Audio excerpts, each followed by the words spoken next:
Bonjour, bonjour. Je suis ici avec Lynn Dardenne, une grande résistance. Nous sommes à Territé, juste au bord du lac, où elle a son Territé Eco, un restaurant. Et tu as énormément fait durant toute la période Covid. Est-ce que tu as beaucoup remarqué en fait comment tourne le système, etc. Tu es absolument remarquable. Tu es vraiment une femme qui se lève, qui ne s'est pas laissée faire. Ce qui m'intéresse vraiment beaucoup, c'est de savoir comment tu as grandi, parce que tu as une telle force en fait d'expliquer en fait ce qui se passe, mais comment tu as grandi.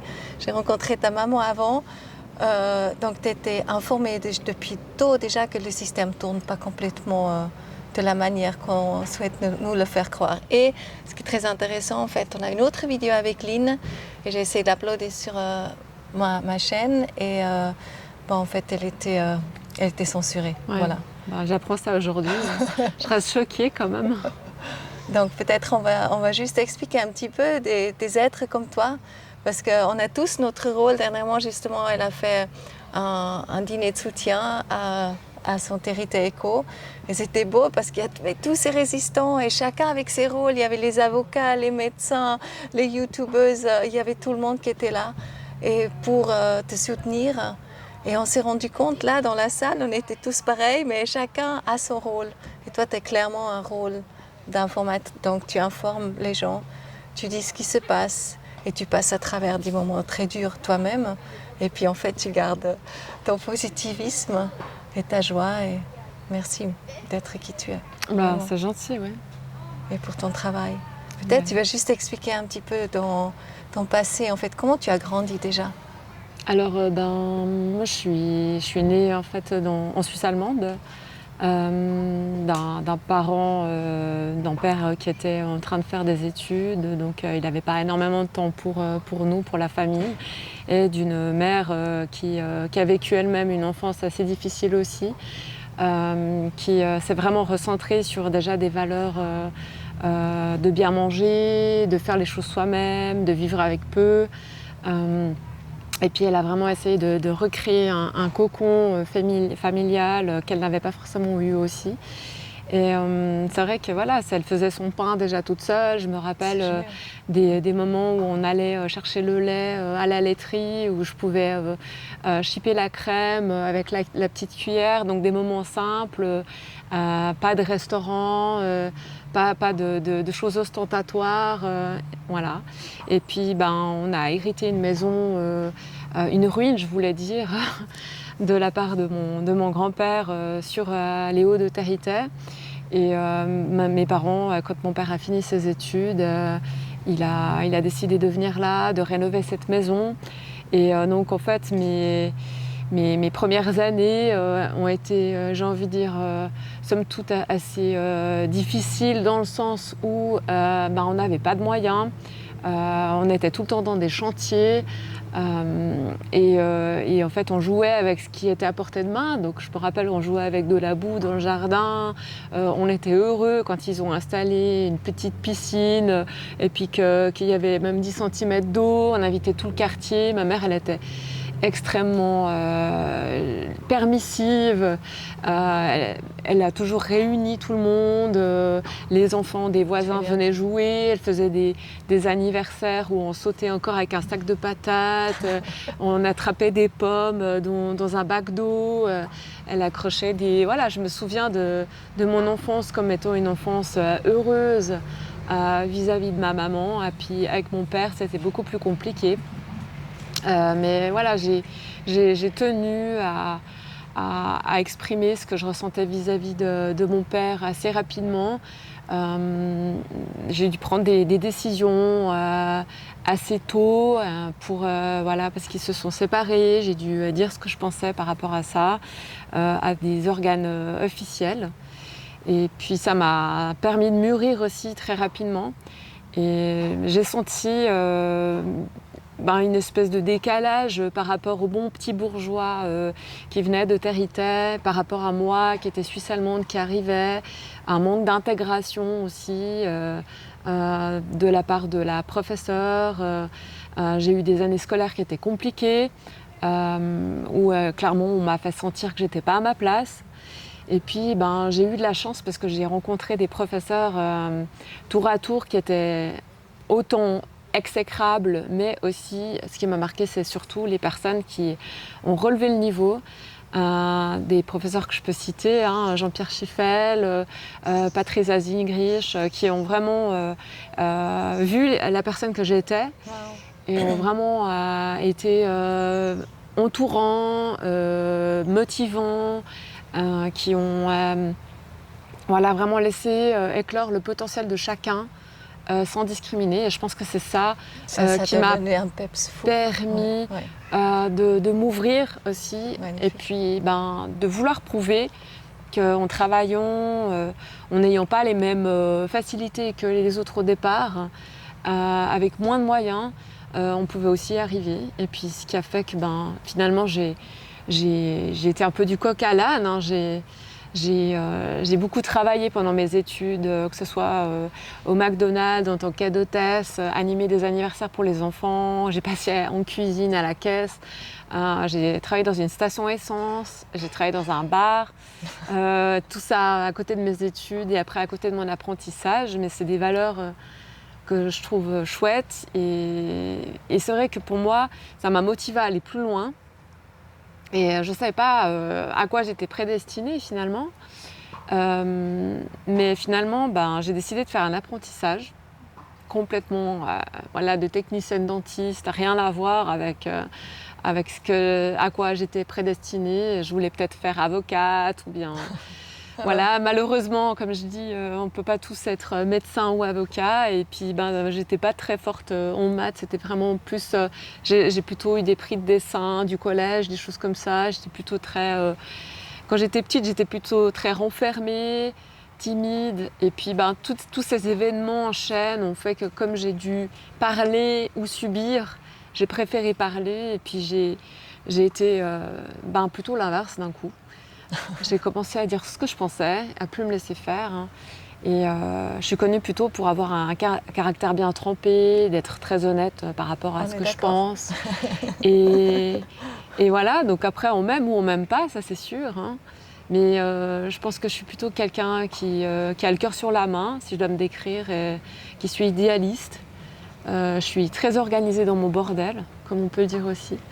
Mais je pense que ce que je souhaite, c'est plutôt un monde où il y a de l'entraide, où on peut, on peut donner de son temps, de son énergie, un peu de son argent pour aider son prochain.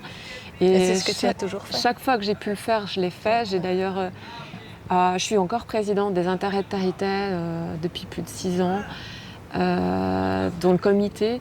Et puis là, je vais arrêter, mais j'ai eu vraiment plaisir à aider autour de moi et je sens que maintenant c'est le moment où je dois me recentrer sur mon noyau familial, mes enfants, la suite que je veux donner à ma vie et voilà. Tu veux juste faire un passage expliquer parce que c'est quand même extraordinaire ce que tu as créé puisque quelque part c'est avec ton idéal, tu t'es dit les enfants ont besoin de soutien, etc. Les parents, tu as créé cette crèche. Tu veux expliquer quelques mots sur la crèche? Oui, alors en fait, c'est vrai que là où j'ai compris qu'il y avait un réel besoin, c'était quand j'ai eu des enfants et qu'ici, à Montreux, où j'habitais, on ne pouvait rien me proposer en fait. Quand je dis rien, c'est qu'on me proposait... déjà, l'idéal pour moi, c'était de m'occuper de mes enfants, que ce soit mon mari ou moi. Et on a toujours essayé de les assumer au mieux possible nous-mêmes. Mais au bout d'un certain âge, quand ils allaient à l'école primaire et puis que... on pouvait estimer que là, on pouvait les laisser déjà un peu plus. On n'avait même pas les moyens de les mettre à midi pour manger à l'école.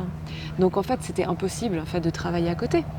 Et quand j'ai demandé légitimement s'il y avait une place pour mes 2 enfants qui avaient juste 17 mois d'écart, qui étaient à 2 classes d'intervalle, une classe d'intervalle, une année d'intervalle, on m'a dit on peut accueillir une le mardi, mais l'autre, ça sera que le mercredi. Donc j'ai dit en fait, vous n'avez pas de place pour moi, parce que si je dois rester pour une le mardi, c'est comme si je ne devais pas travailler, et la même chose le mercredi. Donc, et ça, en faisant des demandes bien à l'avance, à travers les réseaux de la commune. Ça n'a pas beaucoup changé aujourd'hui, malgré que soi-disant, c'est leur volonté. J'en suis vraiment pas sûre, d'après ce que j'ai entendu, parce que ça coûte. Voilà, ça coûte. Un enfant, ça coûte. Une place de crèche, ça coûte à l'État entre 35 000 et 42 000 francs par année. C'est des chiffres sur le réseau de Prévrange, sur Genève. Donc je pense que ça ne doit pas être bien loin à Montreux. Et leur volonté, c'est pas de créer des places de crèche, parce que ça coûte. Donc voilà, ma théorie, elle va encore même beaucoup plus loin, parce que pour moi, ils ferment les crèches privées qui fonctionnent pour faire des crèches étatiques à moindre frais. Donc pour moi, c'est du vol, voilà, pur et simplement. Mais du coup, à l'époque, voilà, idéaliste que j'étais, on a regardé un petit peu comment est-ce qu'on pouvait créer une structure sur Montreux. Puis j'avais demandé s'il y avait des locaux, parce que c'est très strict quand même. Il faut pouvoir tout détruire, faire des lavabos à hauteur d'enfant, il faut pouvoir avoir des plafonds techniques, des planchers techniques. Et puis il n'y avait rien à proposer, il n'y avait pas vraiment de subvention, on a plutôt essayé de nous décourager. Et puis et c'est vrai que quand j'ai eu l'opportunité de pouvoir reprendre une crèche en faillite, pour pouvoir offrir aux enfants ce que moi je n'ai pas eu, c'est-à-dire une école harmonieuse où on pouvait vraiment considérer le potentiel plein de l'enfant, toutes ses spécificités, de ne pas déclasser un enfant parce qu'il était nul en maths, ou bien lui faire comprendre qu'il est nul en maths, mais lui montrer comment faire autrement, et puis voir si vraiment ça pouvait lui plaire. Et on est tellement étonnés des résultats très jeunes déjà, où justement il n'y a pas ce niveau de concurrence malsaine entre les enfants, où on essaye de descendre l'autre, on essaye de niveler par le bas, mais au contraire de porter, de s'entraider, d'être dans l'empathie. C'est génial. J'ai foncé parce que je me suis dit je vais pouvoir offrir un accueil aux petits comme aux plus grands. Et je souhaitais réellement développer cette école dans ce sens-là. Et pour ça, j'ai travaillé plus de 4 ans, en comptant pas du tout mes heures. Mais tu n'as pas du tout fait la formation d'eux? J'ai pas fait la formation parce qu'en fait, il faut pas la formation pour posséder une crèche. Il faut... Alors bien sûr, en dessous de moi, il y avait 2 responsables pédagogiques pour tout le côté école privée Montessori. Il y avait un directeur, des directrices, des doyens, etc., des professeurs qui encadraient les enfants. Ouais, je trouve que c'est extrêmement touchant. Mais comment tu peux avoir justement cette crèche sans... Ah oui, parce que c'est eux en fait qui ont pris la responsabilité quelque part. Oui, alors moi je prenais la responsabilité en tant qu'administrateur, en tant que détenant de la structure, donc j'ai une grosse part de responsabilité évidemment. Mais après, pour les titres, j'avais les bonnes personnes au bon poste.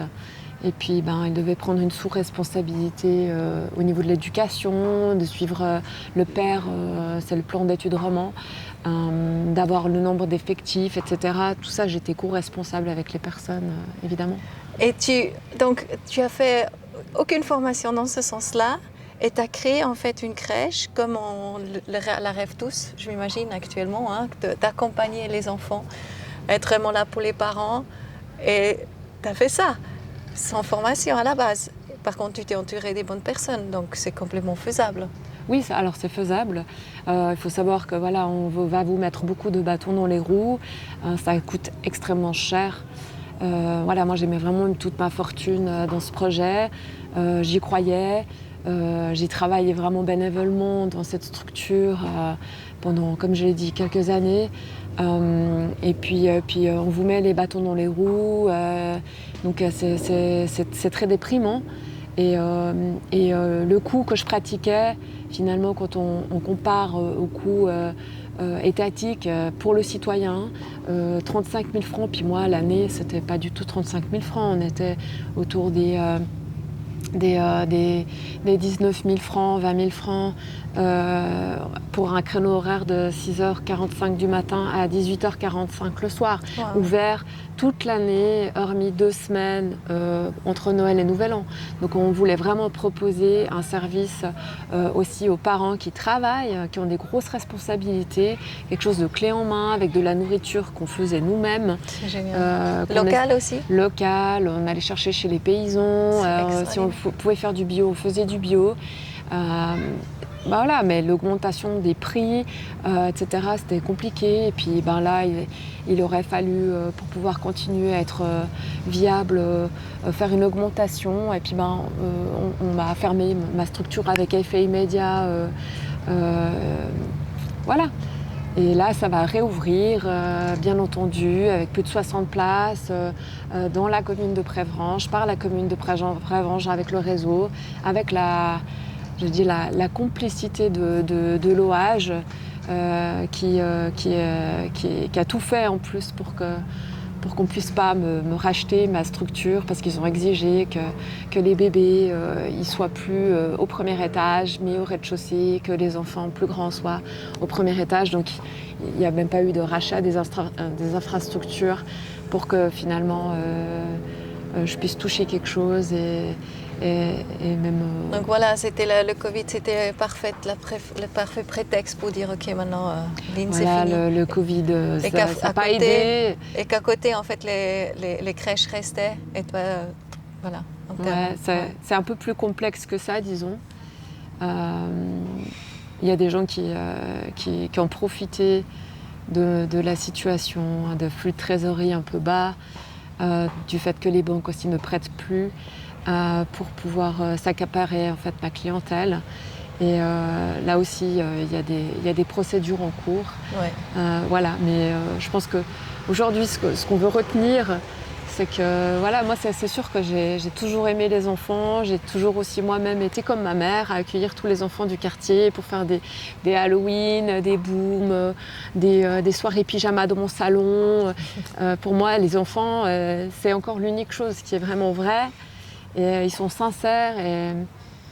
Et comme j'avais dit quand j'avais repris la structure en faillite en 2018, j'avais écrit aux parents en disant oui, vous pouvez ne pas avoir confiance en moi, et je le comprends et je le conçois, mais en fait laissez-moi une chance et regardez en fait dans les yeux de vos enfants s'ils ont des étoiles quand ils reviennent à la maison. Et si vous voyez que ça ne va pas, vous le verrez tout de suite, vous êtes les parents de ces enfants-là. Et les parents m'ont fait confiance, ils ont essayé, et ils ont dit qu'ils n'ont jamais vu une crèche qui était autant épanouie, autant belle, qui a évolué autant positivement en 3 ans. Et voilà, donc je pense que moi j'ai fait ma part, j'ai créé plus de 40 emplois fixes, plus de 80 emplois voilà, de personnes qui venaient comme ça, faire encore des interventions extérieures. Et ils ont eu de la sophrologie, du yoga, ils ont fait des camps, ils ont été beaucoup en nature, ils ont été à la bibliothèque, ils ont fait de la grimpe. Les enfants, ils avaient vraiment un encadrement idéal. Moi, j'ai vraiment tout fait dans le possible de l'imaginable pour cette structure, et je ne regretterai jamais tous les bons moments que j'ai passés là-bas et ce que j'ai fait. Voilà. Je suis heureuse d'avoir fait ça. Ouais, bravo en tout cas. Et après, en même temps, tu as eu le Territé Eco, ou c'était après? C'était un parallèle en fait. Ça a ouvert en 2017. Aussi avec un concept magnifique. Voilà, j'ai construit pendant 3 ans. J'ai homologué un endroit qui était à la base pas du tout un café-restaurant. C'était l'antre de Claude Nopes, et j'ai eu une vision, et je me suis dit, quand on m'a proposé de prendre le kiosque à côté, je me suis dit voilà, ce serait l'opportunité de créer quelque chose où justement on aurait aussi un lieu de rencontre, où les gens ils pourraient venir chercher 1 kilo de tomates, boire une petite bière, discuter avec les gens, où on pourrait faire du troc, où on pourrait faire un peu brocante, où on pourrait aussi promouvoir les artistes locaux, avec beaucoup de jeunes jeunes talents qui ne trouvaient pas de scène, quelque chose d'assez intimiste, artiste, etc. Et évidemment, le temps de construire tout ça avec tous les freins administratifs qu'il y a eu, le fait que je devais payer mon loyer dans le vide, ça m'a fait perdre pas mal d'années. Donc j'ai pu ouvrir en fait en octobre 2020, entre la première et deuxième vague Covid.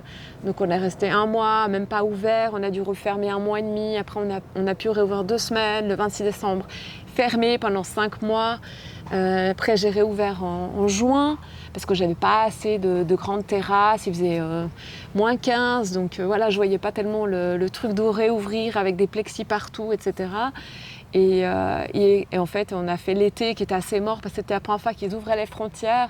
Donc les gens, ils étaient beaucoup loin pour voyager, etc. Donc au niveau de restauration, c'était vraiment une catastrophe. Et pour finir, en septembre, il y a eu le pass sanitaire. Et c'est là où j'ai décidé de pas vouloir jouer à ce jeu-là et que mes valeurs fondamentales, éthiques, tout le concept de réunification des gens, de tout ce que je prônais, en fait, ça tombait plus du tout sous le sens et que j'allais m'opposer. Voilà, clairement. Et puis là, du coup, j'étais encore fermée, quelque chose comme 6 mois supplémentaires. Voilà. Donc le bilan, c'était pas très réjouissant sur 2-3 ans d'ouverture. J'étais fermée plus d'1 année et demie avec le Covid et les mesures administratives. Après, j'ai pu réouvrir contre toute attente parce que toutes les mesures sont tombées. Et ils m'ont pas permis de réouvrir les terrasses quand les mesures sont tombées à l'extérieur, comme le Valais Arcana a pu le faire. Voilà, le restaurant de Zermatt, voilà, mon homologue valaisan. Mais après, quand toute attente, ils m'ont laissé ouvrir le tout en mars en fait. Et du coup, j'ai fonctionné. Mais c'est sûr que quand tu perds 70% de ta clientèle parce que t'es affirmé contre ce que tu penses être une discrimination déjà, appuyée quand même par 6 pages de lois ou de règles internationales, nationales, constitutionnelles qu'ils enfreignaient avec cette introduction du pass sanitaire. Donc c'était quand même quelque chose de réfléchi. Et comment tu portes ça aujourd'hui? Donc là, comment il marche maintenant le Territoire Eco? Alors c'est compliqué parce que l'électricité a augmenté de 50% à Montreux. On a évidemment tous les antécédents qui s'accumulent. Donc c'est très compliqué, mais je pense que c'est très compliqué pour les restaurateurs en général. Et puis c'est vrai que quand j'ai été à l'office des faillites pour la faillite du coup de ma crèche qui n'est plus là actuellement, j'ai demandé un petit peu comment ça se passait au niveau des faillites. Ils ont enregistré plus de faillites, etc. Et puis en effet, ils enregistrent énormément de faillites de restaurants parce que les gens ont changé d'habitude, parce que les gens eux-mêmes ont peur avec l'inflation. On a un caddie qui a un panier moyen qui a augmenté de à peu près 20%, 25% à 30%. Donc c'est même en France, donc c'est extrêmement compliqué. Et toutes les taxes qui continuent à augmenter, la TVA qui va augmenter encore l'année prochaine de 7,7 jusqu'à 8,1 parce qu'on a voté les lois sur l'énergie renouvelable et puis aussi pour remonter l'AVS. Donc ils veulent augmenter et le salaire minimum des employés de restauration a dû être augmenté aussi. Donc pour le restaurateur qui doit composer avec un manque de personnel qualifié, qui doit payer beaucoup plus son personnel, qui a des caddies moyens qui augmentent. Pour moi, c'est encore plus que 25% parce que c'est vrai que je me fournis beaucoup chez Prodega et j'ai l'impression que c'est beaucoup plus que 25%. C'est en tout cas 30% que ça a augmenté. Donc on compte plus nos heures, le personnel coûte cher, l'électricité c'est des très mauvaises surprises. On entend beaucoup de boulangeries aussi qui crient au secours et qui ont demandé des fonds à travers des crowdfunding, tout pour survivre, sinon elles seraient déjà parties. Et on entend en France aussi énormément de restaurants qui font faillite, beaucoup de boulangeries qui font faillite. Et je pense que à la fin, c'est une volonté pour moi de laisser que de la malbouffe, parce que en fait, si on veut s'en sortir, il faut une matière première qui est minime.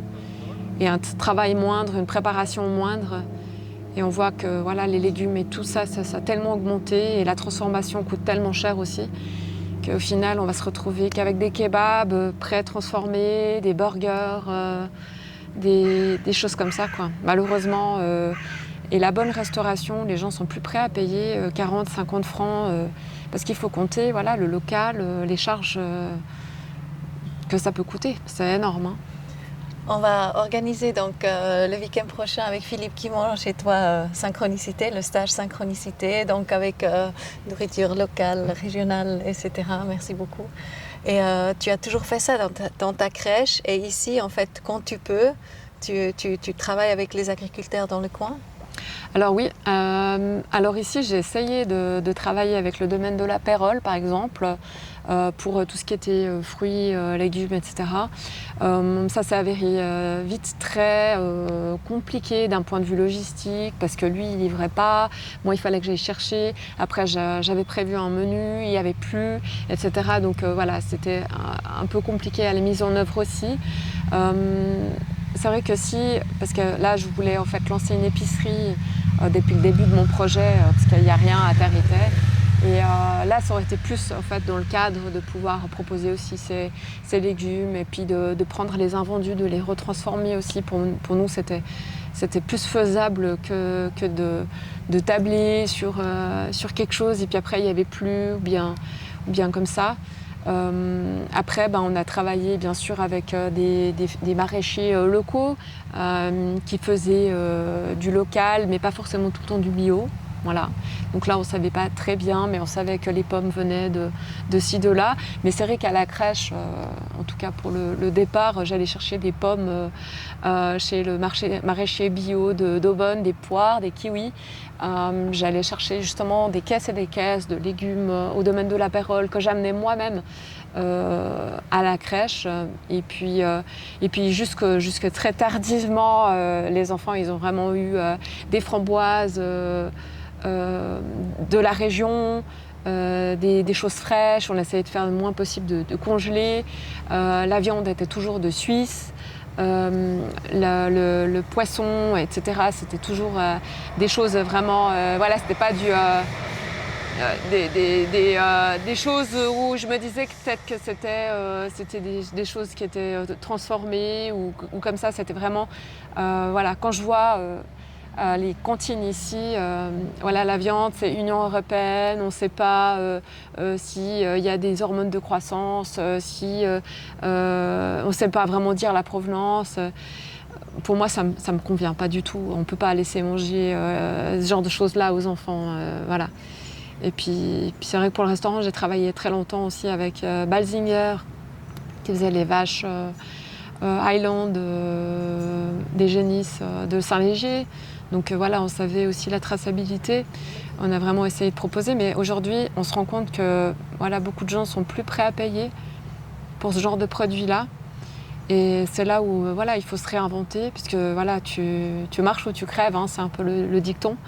Donc voilà, je souhaite en tout cas bon courage à tous les restaurateurs, à tous les cuisiniers qui se battent et pour faire tenir leur commerce et pour calculer le prix de revient des produits, d'essayer de répercuter voilà, le moins possible sur les clients pour qu'ils puissent quand même être attractifs pour un menu du jour comme ça.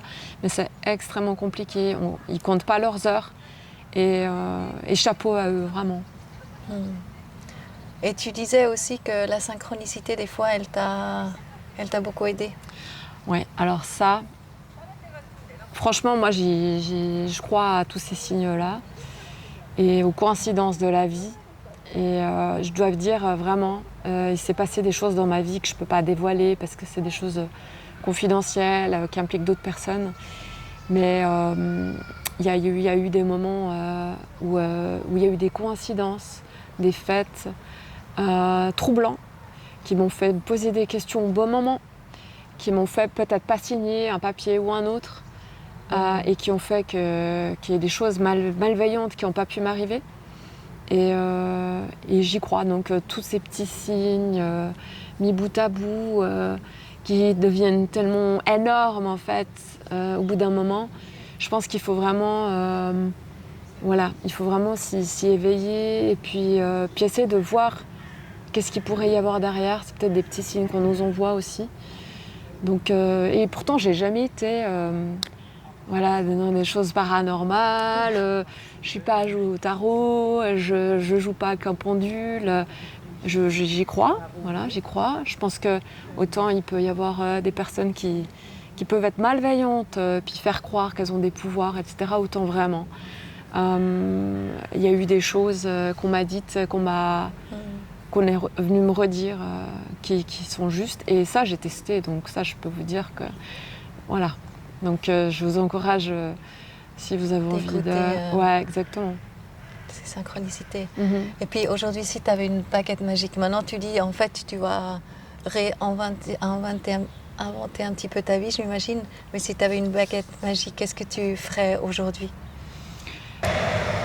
Donc je dois dire qu'aujourd'hui je suis heureuse parce que voilà, bien sûr j'ai beaucoup de choses administratives très lourdes, des procès, du pénal, des choses au niveau du tribunal fédéral, cantonal, des regrets, des regrets par rapport à tous ces parents que indirectement j'ai pu décevoir, bien que c'était pas du tout mon intention. Je me serais battue vraiment jusqu'au bout pour faire encore développer cette structure, comme je l'ai déjà fait. J'ai pris cette structure qui était en bien plus mauvais état et je l'ai développée à plus de 30% du potentiel qu'elle avait. Donc pour ça, vis-à-vis de ces enfants qui se sont retrouvés un peu mal, et puis vis-à-vis de mes filles aussi, où j'étais pas forcément présente, je peux avoir un certain regret. Mais d'un autre côté, voilà, je suis déjà dans l'avenir, dans le positif. Je me dis que finalement, mon attention était toujours bonne. Que j'ai encore plein de choses à prouver, plein de choses à faire, que peut-être que voilà, c'est un aiguillage de ma vie où maintenant je dois m'orienter autrement. J'ai du temps pour justement imaginer ma vie sous un autre concept, peut-être d'un point de vue plus philosophique, de plus m'écouter. De plus prendre soin des gens qui sont autour de moi et puis de recréer quelque chose, un travail qui pourrait me satisfaire autant que ce que j'avais avant, mais me laisser plus de temps, voilà, de moins me sacrifier pour ce que je faisais, voilà, exactement, et voilà. Et la baguette magique? Et la baguette magique,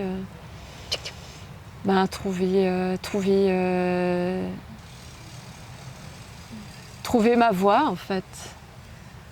Trouver ma voie, voilà, que je sois tous les jours encore plus heureuse que je le suis maintenant, de pouvoir faire du bien autour de moi, de pouvoir voilà, vraiment être en phase, toujours, avoir tous ces soucis entre guillemets loin de moi, d'avoir avancé, d'être dans quelque chose de différent.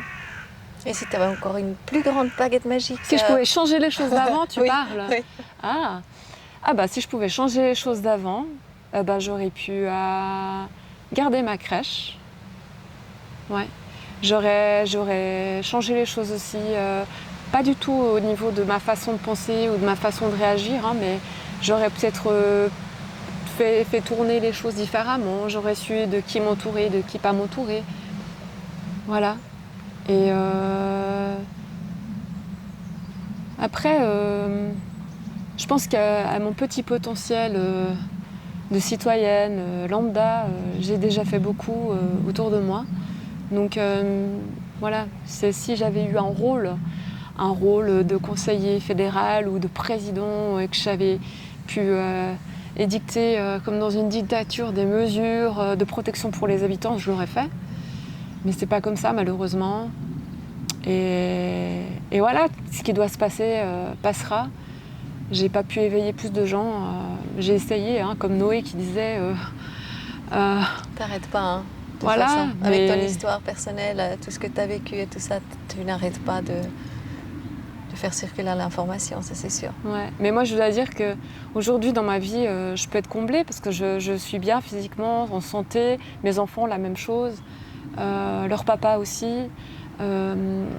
Donc mon copain aussi. Donc